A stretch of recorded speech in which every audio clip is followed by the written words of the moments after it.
Naalarma na ang Department of Health Caraga sa padayong pagsaka sa kaso sa HIV sa rehiyon kung asa natala ang labing taas ka kaso ni adtong miaging tuig. Sumala sa DOH Caraga sukad 1995 hangtod Mayo karong tuiga, miabot na sa 1,628 ang kaso sa HIV sa rehiyon.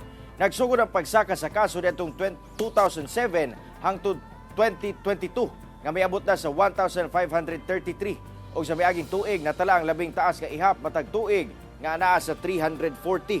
Karong tuiga sukad Enero hangtod Mayo, anaa na sa 95 HIV cases ang natala sa rehiyon. Sumala sa DOH Caraga, 96% sa tanang kaso mga lalaki o 4% mga babae.